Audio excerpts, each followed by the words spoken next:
ತಮಗೆಲ್ಲರಿಗೂ ಜೈ ಭೀಮ್ ಲಾಲ್ ಸಲಾಂ. ನುಡಿ ಬೆಳಗು ಓದುವಿನ ಮುಂದುವರೆದ ಭಾಗದಲ್ಲಿ ರೇಣುಕಾ ನೀಡಗುಂದಿಯವರ ಸಮಸ್ಯೆಗಳಿಗೆ ಕಾಲವೇ ಮದ್ದು. ರೇಣುಕಾ ನೀಡಗುಂದಿಯವರ ಸಮಸ್ಯೆಗಳಿಗೆ ಕಾಲವೇ ಮದ್ದು. ಅಜಯ್ ಒಂದು ಖಾಸಗಿ ಕಂಪನಿಯಲ್ಲಿ ಕೆಲಸ ಮಾಡುತ್ತಿದ್ದ. ಆದರೆ ಆತ ತನ್ನ ಜೀವನದ ಬಗ್ಗೆ ಅತೃಪ್ತನಾಗಿ ಯಾವಾಗಲೂ ಯಾವುದಾದರೊಂದು ಸಮಸ್ಯೆಯಿಂದ ಕಂಗಾಲಾಗುತ್ತಿದ್ದ ಮತ್ತು ಅದರ ಬಗ್ಗೆಯೇ ಸದಾ ಯೋಚಿಸುತ್ತಿದ್ದ. ಒಮ್ಮೆ ಅವನ ಊರಿಗೆ ಒಬ್ಬ ಫಕೀರ್ ಬಾಬಾನ ತಂಡ ಬಂದಿತ್ತು. ಜನರು ತಮ್ಮ ಸಮಸ್ಯೆಗಳನ್ನು ಹೊತ್ತು ಅವರ ಬಳಿ ಹೋಗತೊಡಗಿದರು. ಅಜಯ್ ಕೂಡ ಫಕೀರ್ ಬಾಬಾರ ದರ್ಶನ ಪಡೆಯಲು ನಿರ್ಧರಿಸಿದ. ರಜೆಯ ದಿನದಂದು ಬೆಳ್ಳಂಬೆಳಗ್ಗೆ ಅಜಯ್ ಅವರ ತಂಗುದಾಣಕ್ಕೆ ತಲುಪಿದ. ಭಾಳ ಹೊತ್ತು ಕಾಯುವಿಕೆಯ ನಂತರ ಅಜಯ್ ಸರದಿ ಬಂದಿತ್ತು. ಆತ ಬಾಬಾರ ಬಳಿ ಹೋಗಿ, ಬಾಬಾ, ನಾನು ಜೀವನದಿಂದ ತುಂಬ ದುಃಖಿತನಾಗಿದ್ದೇನೆ. ಆಫೀಸ್ ಟೆನ್ಷನು, ಕೆಲವೊಮ್ಮೆ ಮನೆಯ ಟೆನ್ಷನು, ಆರೋಗ್ಯದ ಬಗ್ಗೆ ಚಿಂತೆ. ಬಾಬಾ, ನನ್ನ ಜೀವನದ ಎಲ್ಲ ಸಮಸ್ಯೆಗಳು ದೂರವಾಗುವ ಒಂದು ಉಪಾಯ ತಿಳಿಸಿ ಎಂದು ಬೇಡಿಕೊಂಡನು. ಬಾಬಾ ಮುಗುಳ್ನಕ್ಕು ಹೇಳಿದರು, ಮಗು, ಇಂದು ತುಂಬ ತಡವಾಗಿದೆ. ನಿನ್ನ ಪ್ರಶ್ನೆಗಳಿಗೆ ನಾಳೆ ಬೆಳಗ್ಗೆ ಉತ್ತರಿಸುತ್ತೇನೆ. ಆದರೆ ನೀನು ನನಗಾಗಿ ಒಂದು ಸಣ್ಣ ಕೆಲಸ ಮಾಡುವಿಯಾ?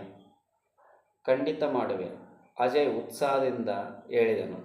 ನೋಡು ಮಗು, ನಮ್ಮ ತಾಂಡದಲ್ಲಿ 100 ಒಂಟೆಗಳಿವೆ.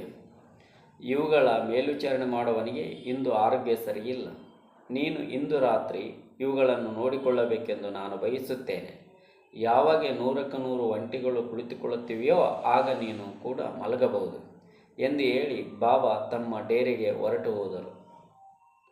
ಮರುದಿನ ಬೆಳಗ್ಗೆ ಬಾಬಾ, ಮಗನೇ, ನಿದ್ರೆ ಚೆನ್ನಾಗಿ ಬಂದಿತೆ ಎಂದು ಕೇಳಿದರು. ಎಲ್ಲಿಯ ನಿದ್ರೆ ಬಾಬಾ? ಒಂದು ಕ್ಷಣವೂ ನಿದ್ದೆ ಮಾಡಲು ಸಾಧ್ಯವಾಗಲಿಲ್ಲ.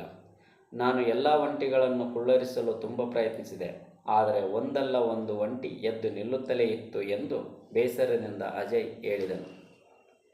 ಬಾಬಾ ನುಡಿದರು, ನನಗೆ ಮೊದಲೇ ತಿಳಿದಿತ್ತು. ಇಂದಿನವರೆಗೂ ಎಲ್ಲ ಒಂಟಿಗಳು ಒಂದೇ ಬಾರಿಗೆ ಕುಳಿತು ಉದಾಹರಣೆಯೇ ಇಲ್ಲ. ಅಜಯ್ ಕೋಪದಿಂದ ಕೇಳಿದನು, ಹಾಗಿದ್ದರೆ ನೀವು ನನಗೆ ಈ ಕೆಲಸವನ್ನು ಏಕೆ ಕೊಟ್ಟಿರಿ? ಬಾಬಾ ಹೇಳಿದರು, ಮಗನೇ, ನಿನ್ನೆ ರಾತ್ರಿ ನೀನು ಏನು ಅನುಭವಿಸಿದೆ? ಎಷ್ಟೇ ಪ್ರಯತ್ನಿಸಿದರೂ ಎಲ್ಲ ಒಂಟೆಗಳು ಒಟ್ಟಿಗೆ ಕುಳಿತುಕೊಳ್ಳುವುದಿಲ್ಲ ಎಂಬುದು ನಿನಗೆ ತಿಳಿಯಿತಲ್ಲವೇ? ನೀನು ಒಂದನ್ನು ಕುಳ್ಳರಿಸಿದರೆ ಮತ್ತೊಂದು ಎದ್ದು ನಿಲ್ಲುತ್ತದೆ. ಹಾಗೆ ನೀನು ಜೀವನದ ಒಂದು ಸಮಸ್ಯೆಯನ್ನು ಬಗೆಹರಿಸಿದರೆ ಯಾವುದೋ ಕಾರಣದಿಂದ ಮತ್ತೊಂದು ಸಮಸ್ಯೆ ಹುಟ್ಟಿಕೊಳ್ಳುತ್ತದೆ. ಮಗು, ಜೀವನವಿರುವವರೆಗೂ ಈ ಸಮಸ್ಯೆಗಳು ಇದ್ದೇ ಇರುತ್ತವೆ. ಕೆಲವೊಮ್ಮೆ ಕಡಿಮೆ, ಕೆಲವೊಮ್ಮೆ ಹೆಚ್ಚು.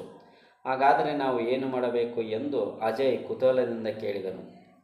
ಜೀವನದಲ್ಲಿ ಸಮಸ್ಯೆಗಳು ಸಾಮಾನ್ಯ. ಅವುಗಳನ್ನು ಎದುರಿಸುತ್ತಲೇ ಸಂತೋಷವಾಗಿರುವುದನ್ನು ಕಲಿಯಬೇಕು. ಕೆಲವು ಸಮಸ್ಯೆಗಳಿಗೆ ಕಾಲವೇ ಮದ್ದು. ದೇವರು ಕೊಟ್ಟಿರುವ ಆಶೀರ್ವಾದಗಳಿಗಾಗಿ ದೇವರಿಗೆ ಧನ್ಯವಾದ ಹೇಳುವುದನ್ನು ಕಲಿ. ಆಗ ನೋವುಗಳು ತಾವಾಗಿಯೇ ಕಡಿಮೆ ಆಗುತ್ತವೆ.